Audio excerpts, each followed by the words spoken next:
तो कहानी कुछ यहाँ से शुरू होती है कि हम लाहौर से रात 1 बजे निकले। लाहौर की कहानी किसी और दिन।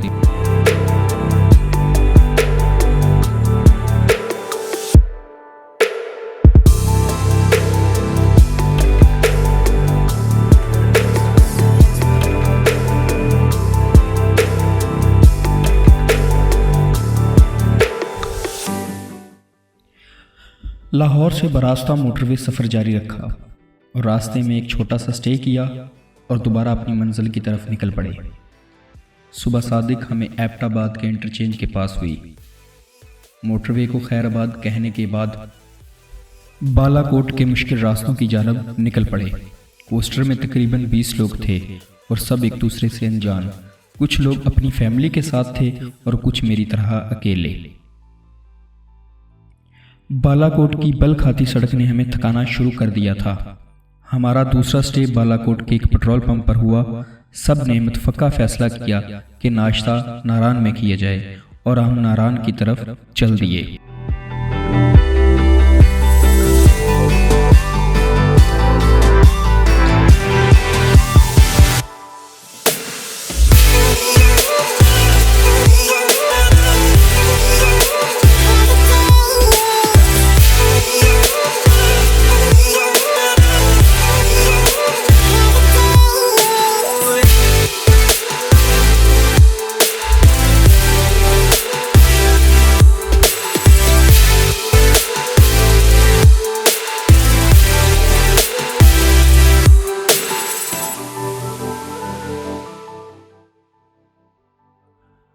नारान की तरफ जाते हुए जहां पहाड़ कुदरती नज़ारों में इजाफा कर रहे थे, वहीं हमारी उल्टी जानब बहता हुआ और गहराई से हमें जानता हुआ दरिया कुनहार हमारे सफ़र को 4 चांद लगा रहा था।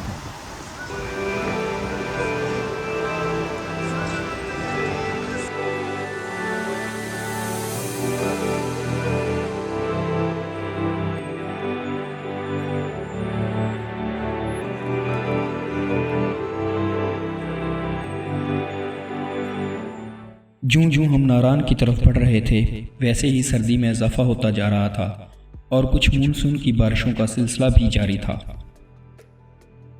इसलिए भी मौसम ने सर्दी की जानब अंगड़ाई ले ली थी।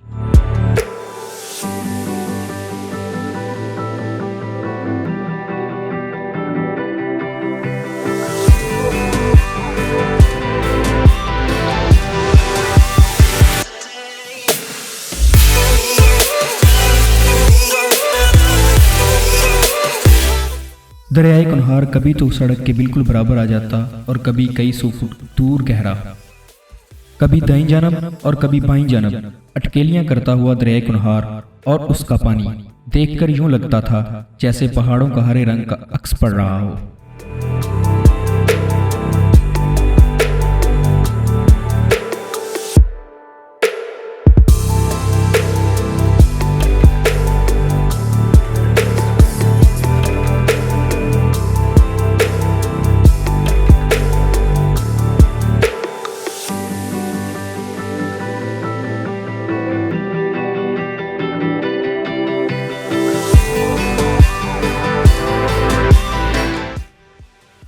पहाड़ों में रहते हुए ये खुशकिस्मत लोग जिन पर हमें रश्क आ रहा था, वहीं इनकी ज़िंदगी में सहूलतें कम होने की वजह से दिल गमगीन भी हो जाता था।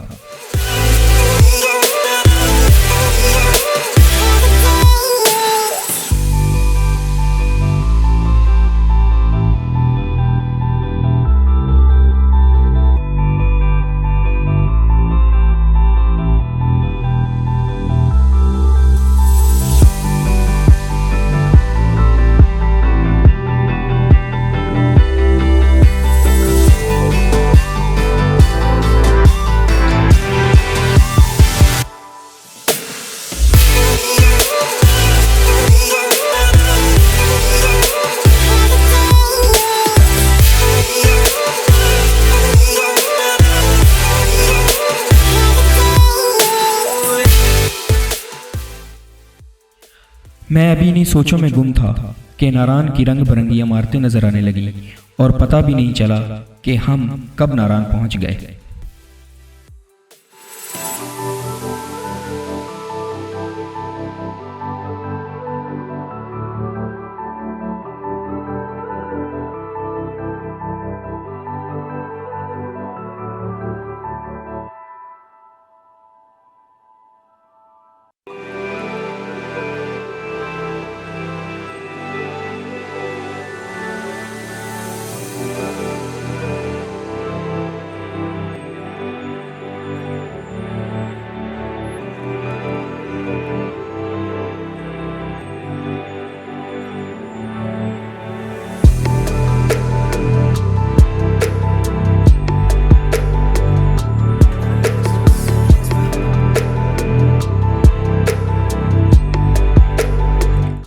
हम नाश्ता करने के लिए मशहूर ज़माना होटल मून रेस्टोरेंट पर रुके। दिन के कोई 11 या 12 बज रहे थे और भूख भी बहुत लगी थी। हमने वहाँ फ्रेश होने के बाद लजीज नाश्ता किया और कुछ देर के लिए ठंडे नारायण के गर्मा गर्म बाजार में चले गए।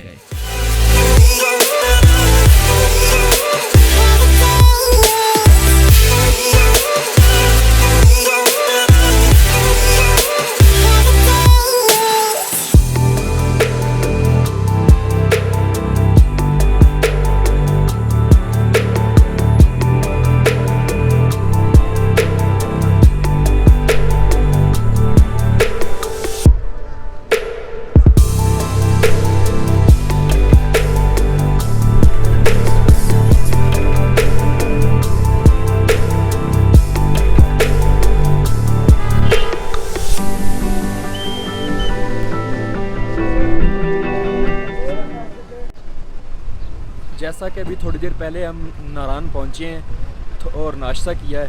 नाश्ता करके, नाश्ता वैसे लेट ही किया है, तो नाश्ता करके अभी बाज़ार निकला हूँ।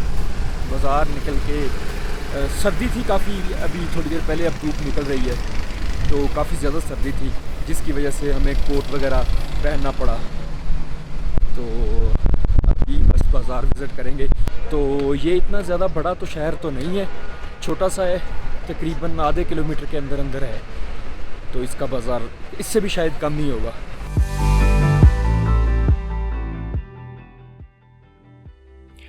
नारायण के बाज़ार घूमने के बाद तकरीबन दिन के 2:30 बजे हमने अपना सफ़र दोबारा शुरू किया और बेसर जाके रुके।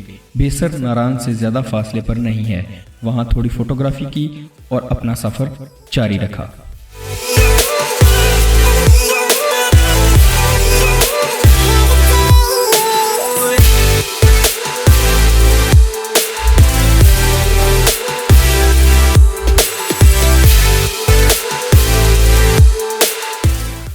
अभी हम थोड़ा आगे गए थे तो हमने दोबारा स्टे किया। स्टे की वजह मशहूर ज़माना हमारा बीरा यानी जुनैर कंबोज से मुलाकात हुई। सब लोग इनके साथ सेल्फी बनाने लग गए और थोड़ी गपशप भी हुई। कुछ टाइम इधर गुजारने के बाद हमने अपना सफ़र दोबारा जारी किया और हम बाबूसर टॉप पर जाके रुके। बाबूसर टॉप पर बर्फबारी अपने ज़ोरों पर थी। कोस्टर के अंदर से ज़्यादा महसूस नहीं हुआ। जैसे ही हम उतरे तो काफ़ी ज़्यादा सर्दी थी। मैंने वहाँ से एक सिम ली और इस दुनिया में वापस आया, क्योंकि बालाकोट से बाबूसर टॉप तक जोंग के सिग्नल नहीं आ रहे थे। जी, तो जैसा कि आप देख सकते हैं, जून का महीना है और हम बाबूसर टॉप पे हैं। बाबूसर लेक के बिल्कुल पास हम सतह समुंदर से तकरीबन 13,700 फीट की बुलंदी पे हैं। तो इस वक्त स्नो फॉलिंग हो रही है। आज कह लें कि 18 जून है, तो बड़ा मज़ा आ रहा है। सारा बाबूसर टॉप बर्फ़ की सफ़ेद चादर ओढ़ रहा था और लोग बहुत ज़्यादा तादाद में एंजॉय कर रहे थे। हमने भी बर्फ़ के कुछ मज़े लिए और वापस आकर अपनी गर्म कोस्टर में बैठ गए।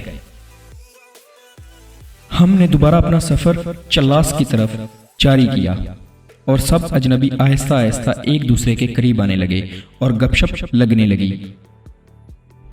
इसी दौरान मेरी मुलाकात इमरान साहब और हैदर साहब से हुई। हमारा सफ़र आसानी से गुजरा। कोई 2 से 3 घंटे की मुसाफत के बाद हम गवर्नर फार्म अपनी क़यामगाह पहुँचे।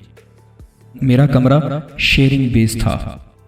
मुझे 3 दोस्त मिले, एजाज साहब, हैदर साहब और बासित साहब। एजाज साहब का ताल्लुक मुरीदके से, हैदर साहब का ताल्लुक लाहौर से और बासित साहब का ताल्लुक सियालकोट से था। बहुत ज़्यादा थक जाने की वजह से हमने खाना खाया और सो गए।